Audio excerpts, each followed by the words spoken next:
Welcome to the 611 Films channel. We're back in 99. It is Super Bowl weekend, so why not go back in 99 and do a football movie?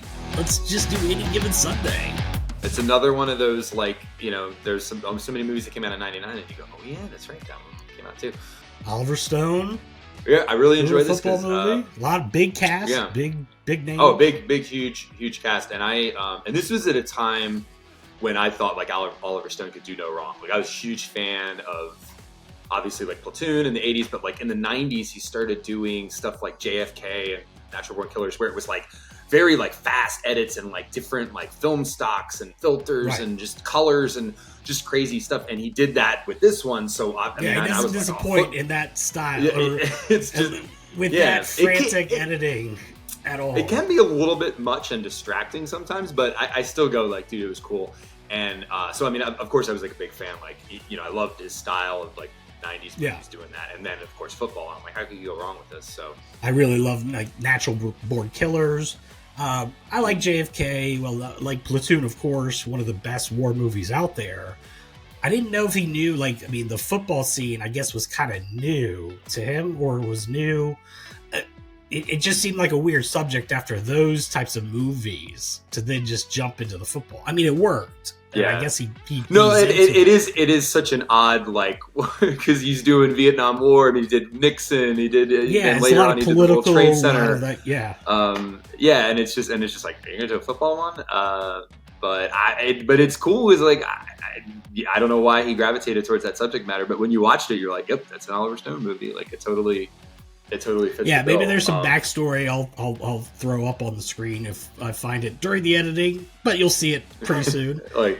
Why he? But dude, I really like that movie. Like for some reason too, it's like I really love sports movies, even if I'm not gravitated towards. Like I'm not a big football fan.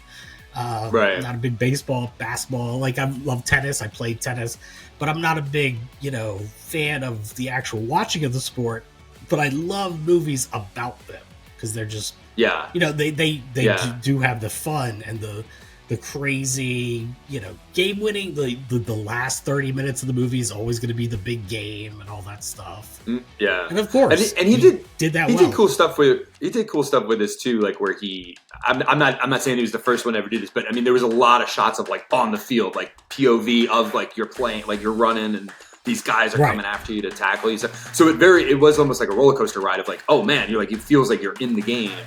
So it was like very cool, like how he did like the cinematography with that.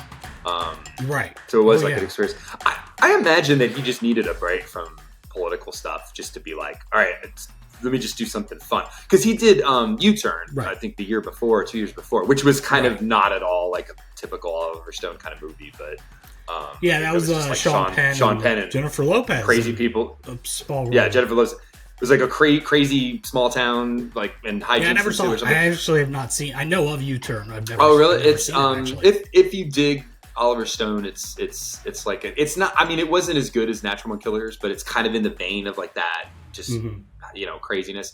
And again, it's in this style, like the whole '90s. He was doing that. Just frenetic paced, like just cut, just random stuff happening. So it was in that. I don't think it was received very well though. U-Turn. I think it was kind of like a bomb. Again, it can be a little jarring. That MTV style was just starting to happen. The Michael Bay-ish of movies, but that worked to me. Like this movie works really well, where you're still getting a really cool storyline, and it's not just I need a Excedrin halfway into this movie because I'm getting a headache from it all. Yeah, and what's kind of nuts is like, we're filming this obviously earlier than the Super Bowl, but one of the teams that could be in the Super Bowl that's a favorite to win it. It's kind of weird, like history, or I mean, like fiction is stranger than reality or whatever. Because the story of Any Given Sunday is like Jamie Foxx is the third string quarterback, and then through random events like injuries and this and that, like he gets the starting job and now he's the quarterback out of nowhere. And there's a team, the San Francisco 49ers, they kind of had that happen a year ago with Brock Purdy, who's this guy that was drafted like at the very end of the draft, and he came out of nowhere and all of a sudden he's like the starting quarterback, and he could be, I mean, again, I don't know if they're going to make the Super Bowl, but he could be the starting quarterback in the Super Bowl. So when you look at that, and you're like, oh, this would never happen. A third string quarterback taking it, like it could happen. It's happened before. So, well, let me ask you this: do many quarterbacks puke as much as Jamie Foxx did? And I don't. It seemed like there was one Donovan McNabb. Donovan McNabb used to quarterback for the Eagles in the Super Bowl. Apparently, he puked like in the middle of the field. There's a story about that. I don't know if they put that on TV, but it happens. I mean, I don't know as frequently. Well, for my sport, like I said, like with tennis, I remember the one of the greatest matches ever in tennis was with Pete Sampras in the late '90s.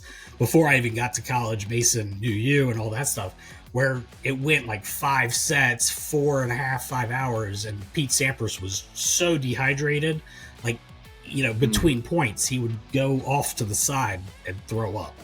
A double fault ends it and gives Pete Sampras a win. I wanted to ask you, because again, I don't know the football, like, would it be that weird for an actual, like, third string guy? Like, you got Dennis Quaid, who's, gets hurt, and then immediately someone else gets hurt, and then you need to get to the other guy who's never played a professional game ever. Like, yeah. I mean, I don't know. I mean, it